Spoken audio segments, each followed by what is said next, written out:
Good evening dear students. अब हम लोग स्टार्ट करेंगे अपना पार्ट सी एसबीसी का चैप्टर नंबर 2, जो कि है स्ट्राइकिंग ऑफ कंपनी। सर, ये जो है ये काफ़ी इम्पोर्टेंट चैप्टरों में से एक है, इसलिए इस चैप्टर को बहुत अच्छे से और थरोली करें आप लोग। सर, स्ट्राइकिंग ऑफ का मतलब क्या होता है? किसी भी कंपनी को वैलिड कंपनी होने के लिए, लीगल स्टेटस होने के लिए, जैसा कि अपन कहते हैं company is a artificial legal person, वो कंपनी आर्टिफिशियल लीगल पर्सन तभी कहलाएगी जब उसका नाम रजिस्ट्रार ऑफ कंपनीज के रजिस्टर में एंटर होगा। अगर उस कंपनी का नाम आरओसी में नहीं है तो वो company is a not a artificial legal person. तो कुछ ऐसे केस हैं जिसमें हमें उस कंपनी का जो लीगल स्टेटस है उसको हटाना पड़ता है, देयरफॉर कंपनी का नाम रजिस्ट्रार ऑफ कंपनी से हटाना पड़ता है। तो ये कौन कौन सी कंपनी के लिए होता है? जैसा कि हमने पिछले चैप्टर में पढ़ा था, अगर कोई कंपनी डोरमेंट कंपनी 5 साल के तक के लिए कंटिन्यूस रहती है और उसने एक्टिव के लिए स्टेटस के लिए अप्लाई नहीं किया, तो वो ऑटोमेटिकली उसका नाम suo motu ROC strike off कर देगा।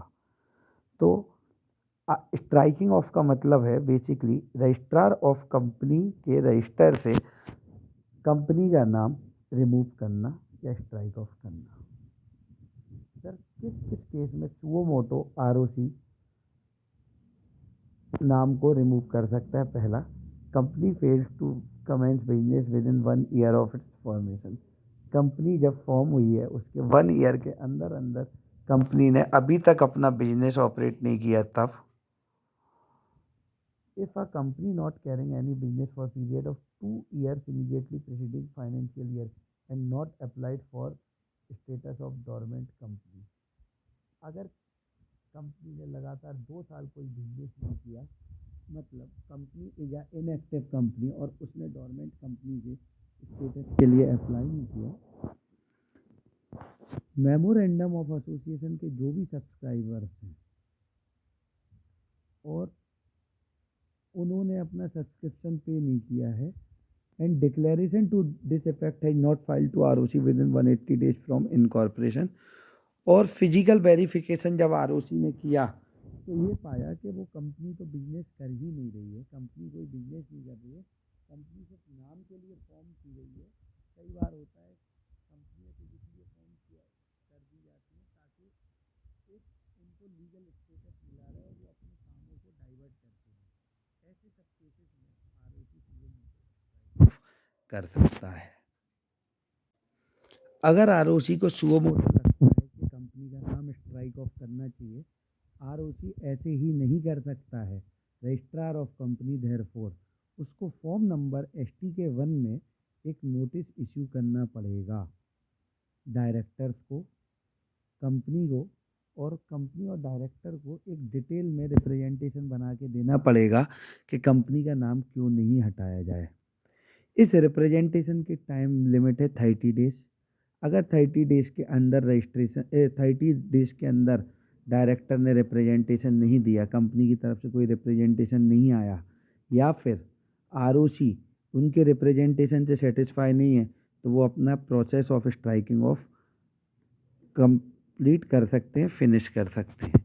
दूसरी बात इम्पोर्टेंट क्या है, उनको जनरल पब्लिक को बताना पड़ेगा कि हम फॉर्म नंबर STK 5 में ऑफिशियल वेबसाइट, ऑफिशियल गैजेट और एक नोटिफिकेशन पब्लिकेशन में, मतलब न्यूज़पेपर में, इंग्लिश न्यूज़पेपर या वर्नाक्युलर न्यूज़पेपर में देना पड़ेगा कि हम कंपनी का नाम हटा रहे हैं।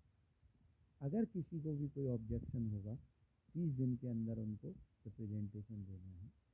साथ साथ आरओसी को सारी टैक्स अथॉरिटी जिसके अंदर कंपनी बाइंड होती है, therefore income tax, GST authority, provident fund authority, इन सारे लोगों को एक नोटिस इशू करेगी और उनको नो ऑब्जेक्शन दिए पड़ेगा 30 दिन के अंदर अंदर। अगर 30 दिन के अंदर अंदर नो ऑब्जेक्शन नहीं आया, तो ये मान लिया जाएगा कि प्रिस्क्राइब पब्लिक या प्रिस्क्राइब अथॉरिटी को कोई ऑब्जेक्शन नहीं है और पूरा ये प्रोसेस है उसको कंप्लीट किया जाएगा। अगला जो है, company should satisfy ROC that it has made sufficient provision to discharge its liability and obligation.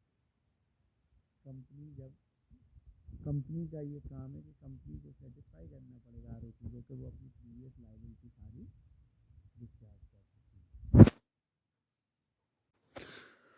दूसरा केस, कंपनी अप्लाई करे और डिस्चार्ज और स्ट्राइकिंग ऑफ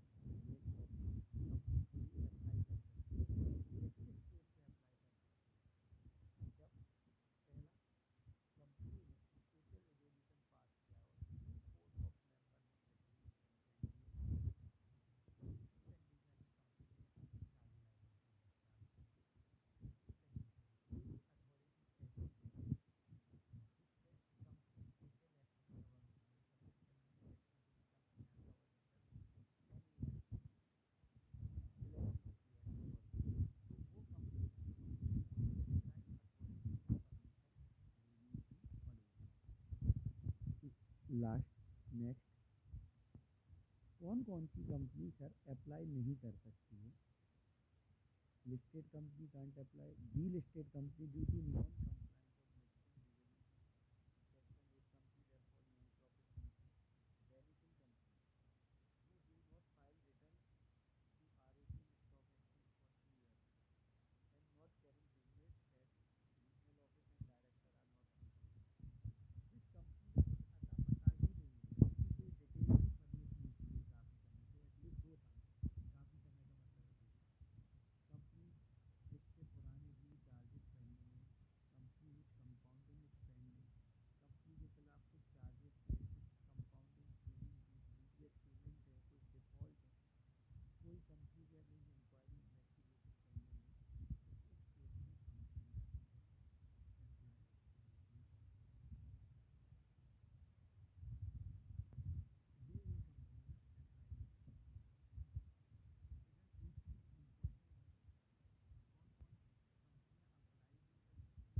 किस केस में कंपनी अप्लाई नहीं कर सकती?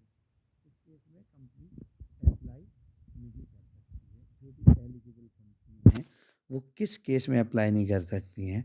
यहाँ क्लियरली बोला गया है कि if company involve in previous 3 months for application in following working then they can't apply for striking off. अगर 3 month ऑफ एप्लीकेशन, किस किस केस में कंपनी अप्लाई नहीं कर सकती है? तो पहला केस, सर अगर आज मैं सपोज करिए 1 दिसंबर 2022 को अगर मैं एप्लीकेशन दे रहा हूँ और 1 दिसंबर 2022 से 3 महीने पहले तक, सपोज कर लीजिए पूरा नवंबर, पूरा अक्टूबर और सितंबर, तो 1 सितंबर के बाद, sorry, with in, hello,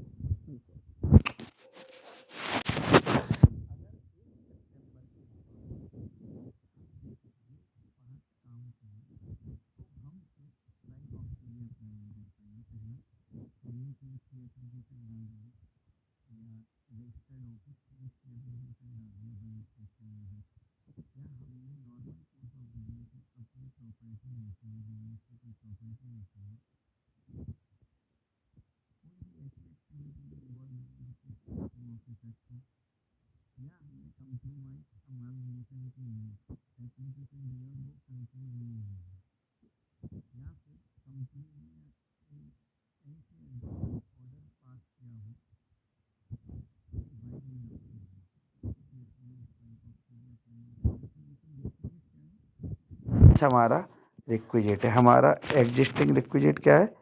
3 months। अगर हम 3 month नहीं करेंगे तो 3 month के अंदर अंदर अगर हमने किया है ये, इन पांचों में से कोई एक काम किया है, तो फिर हम स्ट्राइक ऑफ के लिए अप्लाई नहीं कर पाएंगे। प्रोसीजर है, बहुत सिंपल सा प्रोसीजर है।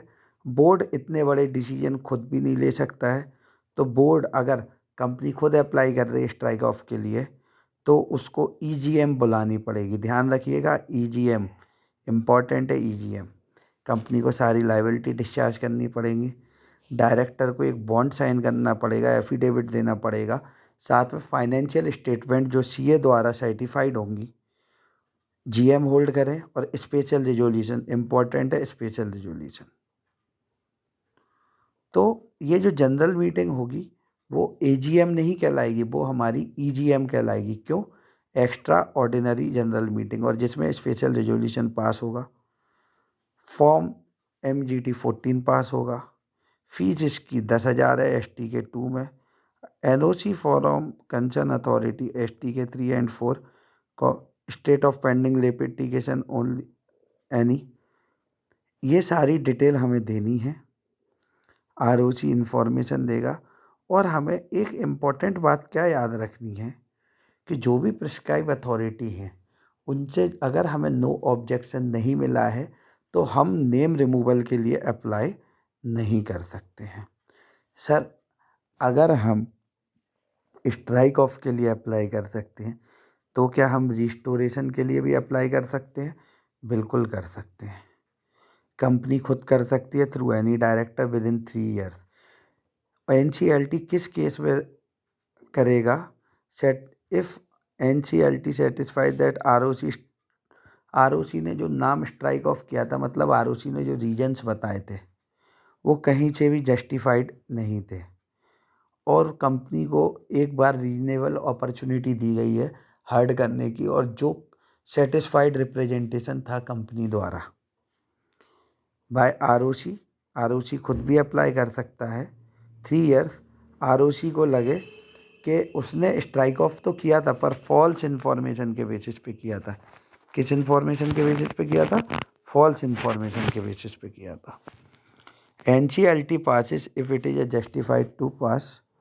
और कोई भी मेंबर, क्रेडिटर, वर्कमैन 20 साल के अंदर अंदर फाइल कर सकता है रिस्टोरेशन के नेम की एप्लीकेशन। इसके लिए कंपनी कंडीशन क्या सेटिस्फाइड करनी है कंपनी को? कंपनी बिजनेस कर रही थी और जब नाम हटाया गया तो वो जस्टिफाइड नहीं है। जिस रीजन से हटाया गया वो रीजन जस्टिफाइड नहीं है। डियर स्टूडेंट्स, जैसा कि मैंने बोला था, स्ट्राइक ऑफ जो है हमारा, स्ट्राइक ऑफ कंपनी सेम तरीके से strike off LLP। Strike off company और LLP के सारे फीचर्स ऑलमोस्ट सेम है। तो आप जब रिवीजन पर्पस से करेंगे तो मेरी आपको रिकमेंडेशन है एक बार इसको ज़रूर रेफ़र कर लें। ये जो शॉर्ट में यहाँ पे समरी दी गई है वो आपको काफ़ी हेल्प करेगी। अगला है स्ट्राइक।